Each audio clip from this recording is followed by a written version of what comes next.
In this video, we'll be changing the front brakes of the new Chevy Malibu. And same as every other one of our videos, we'll be going through the whole thing together, and we'll be sharing a couple of quick tips. So grab a wrench and maybe a beer, and let's get started.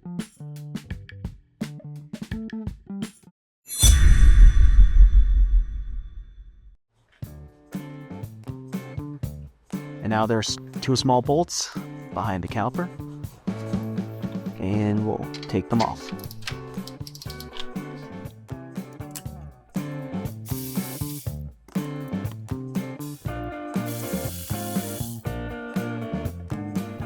And now we can slowly, gently wiggle the caliper out.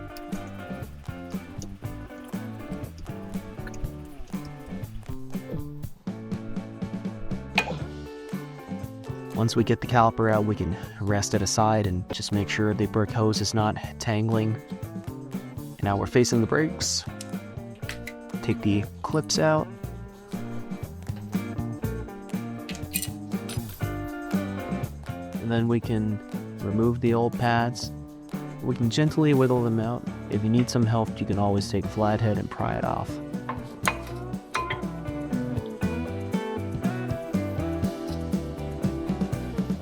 And there's two big bolts at the back that's holding on the caliper bracket.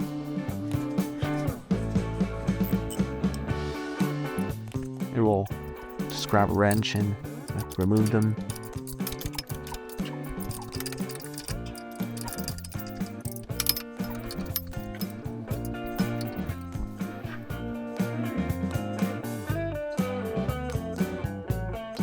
Before you take the bolts out, just hold on the bracket so it doesn't fall on the floor. Perfect.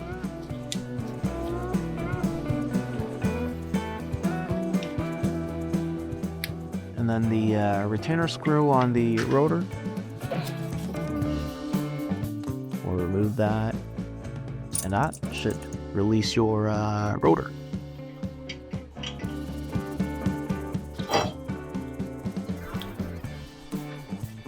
Let's do a regular checkup on the hub and see if there's any rust or old greases from the original assembly. We'll clean it up briefly with the wire brush. But for this particular example, it's perfectly fine.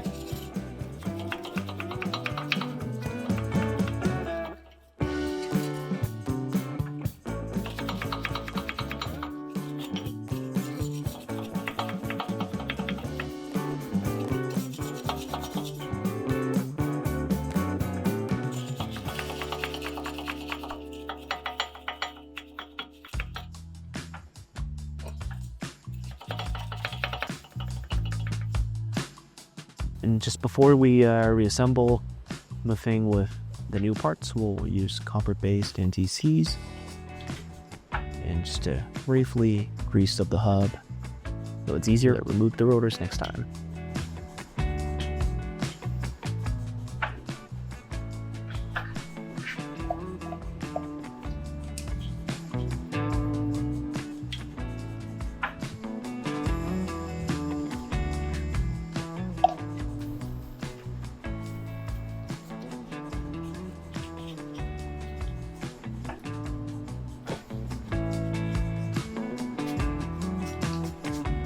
And for today's video, we'll be equipping the vehicle with the BrakeX Alpha brake pads and the NYX OE Plus replacement rotors. So if you're liking the video so far, or at least found us useful, make sure to like the video, subscribe to our channel, and check us out at brake-x.com.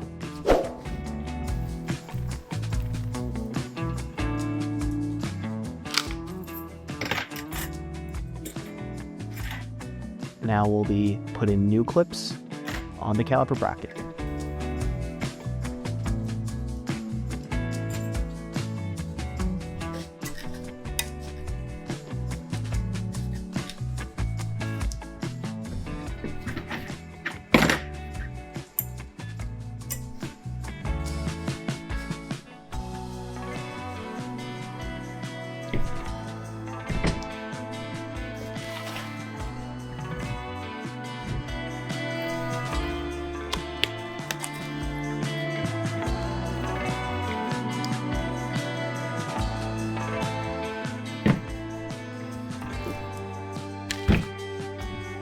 And now, just before we're putting everything back together, we will be greasing up the edges of the pads where it's going to be sitting on the rotors.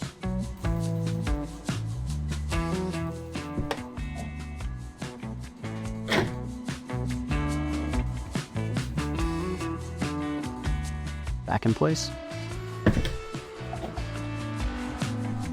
And also the inside of the pad where the piston's going to be pushing on. And now, reassembling everything. This is the rotor.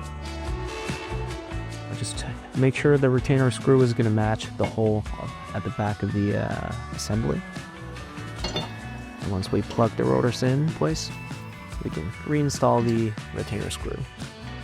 This is a step that a lot of people likes to skip just in case the retainer screw gets rusted. So we usually just do reverse whatever we uninstalled to make sure the vehicle's working exactly how the manufacturers designed them to work. But it's usually completely fine if you leave that retainer screw out. And then we'll reinstall the two bigger bolts that was holding the caliper bracket.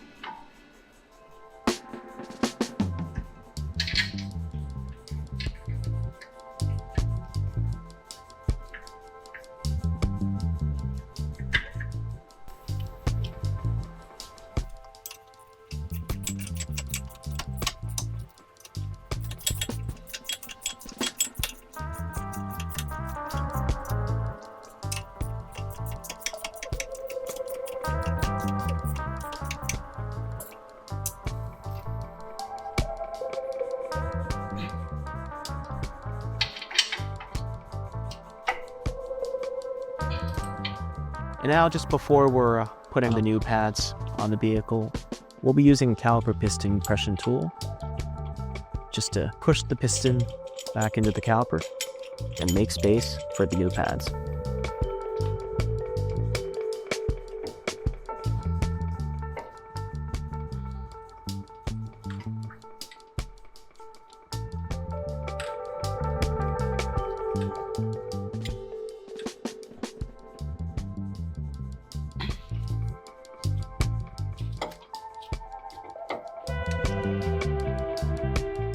And this is not the most intuitive tool to use, but it gets the job done. And here's a quick tip to differentiate which pad goes inside. It's usually the pad with the little handle sticking out. That goes to the inner side of caliper.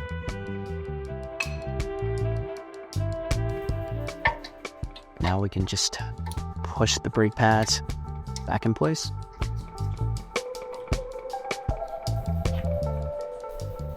And don't forget the two sticks, springs, clips, however you want to call them, that we removed earlier. We have a new one that comes with the pads, so we'll install them back.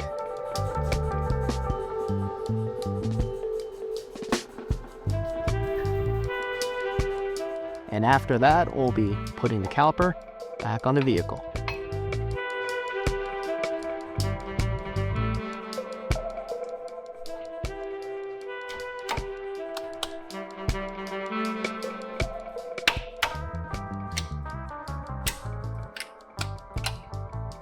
Then we'll be reinstalling the two small bolts that was holding on the caliper. And grab yourself a wrench. Just make sure everything's tightened up. You'll not want your brakes to be wiggling.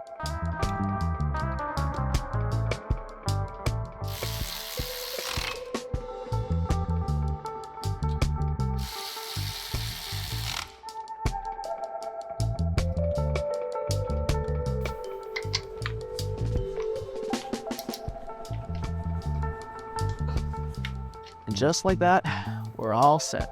So we hope you liked the video, or at least found this useful. You were watching BrakeX. We'll see you again next time.